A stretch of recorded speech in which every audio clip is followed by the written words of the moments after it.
Prenez un cercle, quelle que soit l'étendue de sa circonférence, son centre, lui, restera toujours un point minuscule. Symboliquement, la circonférence représente l'âme qui peut s'étendre à l'infini, tandis que le point représente l'esprit. L'esprit n'a pas de dimension. C'est un point infime, mais il a cette propriété particulière de vibrer si intensement qu'il peut être partout à la fois. C'est pourquoi on dit que l'esprit est partout et nulle part. La circonférence est fixe, délimitée, mais le point central, lui, n'a aucune place déterminée. Contrairement à l'âme qui s'étend dans l'espace, l'esprit n'occupe aucun espace parce que l'esprit n'est pas de la matière. Tandis que l'âme est matérielle. Bien sûr, par cette matière épaisse que nous voyons, mais la matière primordiale, qui est pure lumière, l'esprit ne peut rien sans la matière de l'âme. C'est l'âme qui lui fournit sa matière merveilleusement subtile, grâce à laquelle il peut créer. L'esprit est enfermé dans la matière. Et quand les physiciens procèdent à la fission de l'atome, symboliquement, ils ne font rien d'autre que de libérer l'esprit, les forces emprisonnées dans la matière.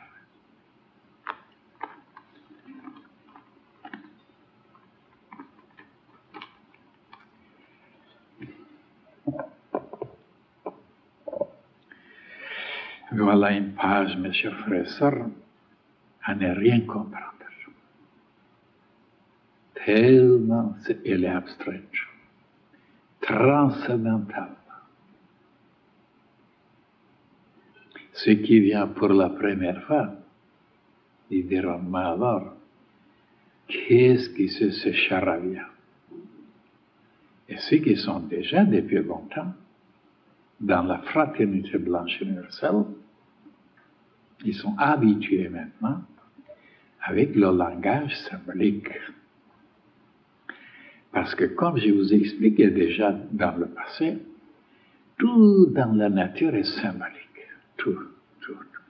Même le visage de l'homme, ses bras, ses jambes, les cristaux, les fleurs, les insectes, les étoiles, les arbres, les montagnes, tout est symbolique. Et maintenant, pour pouvoir déchiffrer beaucoup de choses dans la nature, on vient de corriger pour imprimer un nouveau livre, le 47e. Ça sera sur les symboles géométriques, pour montrer aux humains que la nature, l'intelligence cosmique, c'est comment condenser des sciences inouïes seulement dans un symbole. Ce sont quelques symboles seulement, mais quand vous lirez ce livre, vous déchiffrerez derrière ces symboles des vérités, alors des événements, des processus, des choses qui se passent partout dans la nature et en nous-mêmes. Et c'est ça le côté le plus difficile, le côté symbolique. Même si vous prenez maintenant mon bâton là, et il y a quelque chose qui est gravé ici. Regardez. Ici. Il y a un cercle avec un point.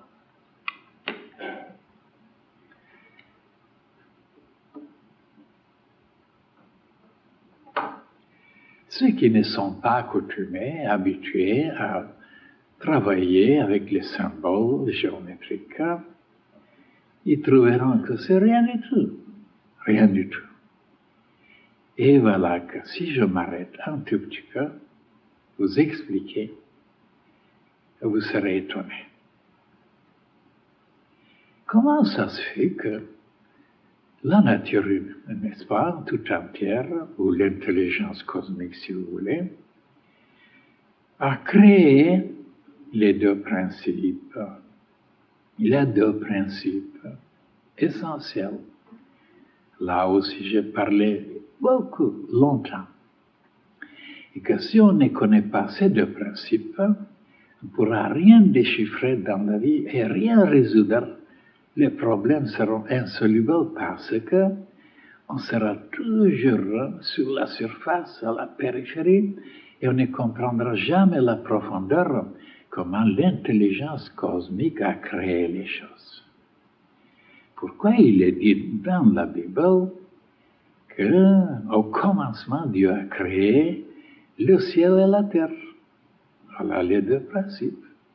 Le ciel, c'est le principe masculin, si vous voulez, positif, émissif, et le principe féminin, réceptif. Et alors, il a créé la lumière. La lumière. Et la lumière, c'était créé le premier jour. Et la lumière du soleil, des étoiles, c'était créé le quatrième jour. Et qu'est-ce que c'était cette lumière? Justement, c'était la matière la plus subtile qu'il a émanée de lui-même, le Seigneur, pour pouvoir agir sur cette matière et créer tout. Et c'est comme ça qu'il a créé l'univers tout entier, en émanant de lui-même quelque chose qu'il a condensé. C'était la lumière, mais pas cette lumière du soleil. C'était une lumière beaucoup plus subtile, beaucoup plus divine que les Bulgares nomment Vidélina.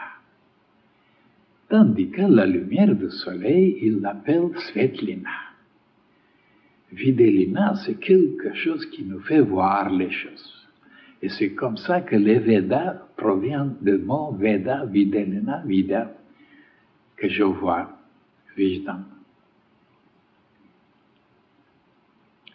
Et alors, pourquoi les plus grands maîtres de l'univers, ils nous ont enseigné que pour pouvoir tout comprendre, tout déchiffrer, il faut connaître les principes tout d'abord. Les principes, et après, il y a très peu de principes. Il y a, si vous voulez, un principe qui a créé les 7 principes. Et après, il y a le contenu. Et après, il y a le contenant, ça veut dire la matière. Donc, toujours 3 choses. Le sens, le contenu et la forme, la matière. Si vous voulez, l'esprit, l'âme et le corps physique. Et quand on observe maintenant, tout dans la nature, on voit ces 3 choses. Prenez un fruit, il y a le noyau, il y a la chair qu'on mange, et il y a la peau qui protège. Prenez une cellule aussi, et la cellule noyau aussi. Après, il y a le protoplasme, et après la pellicule. Mais alors, partout, on ne voit que ces 3 choses-là.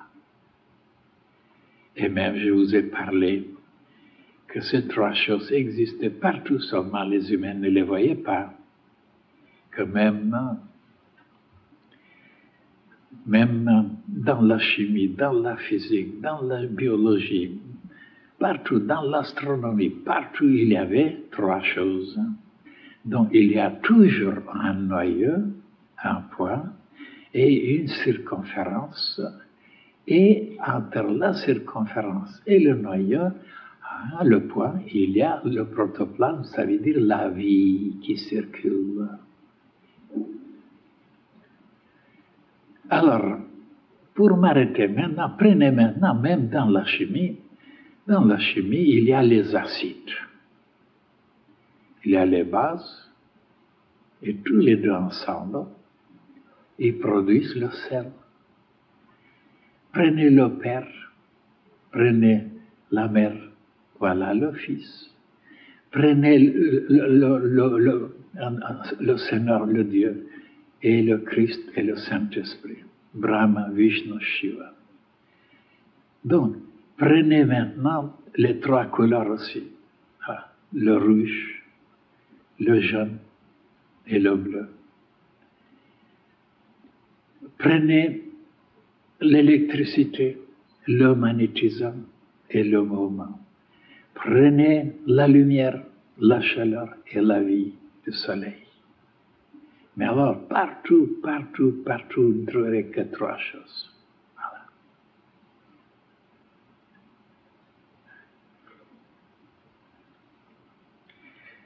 Et où on trouve maintenant le centre et la périphérie?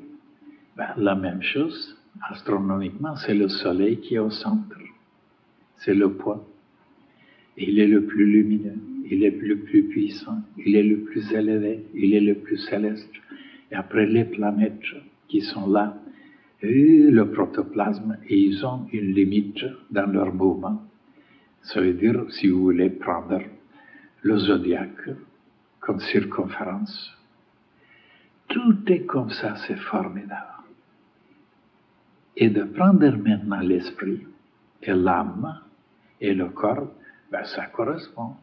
Toujours il y a quelque chose qui est émissif, c'est le principe masculin. Toujours quelque chose qui est réceptif, qui est le principe féminin. Et après, tous les deux, ils produisent, voilà, les deux, quelque chose, un autre. Alors, vous voyez, partout, dans les vibrations, dans les émanations, dans les radiations, partout, on voit les mêmes lois, les mêmes correspondances. Et même quand on s'arrête dans la vie maintenant, quotidienne, dans la vie physique, on voit les hommes, on voit les femmes et on voit les enfants.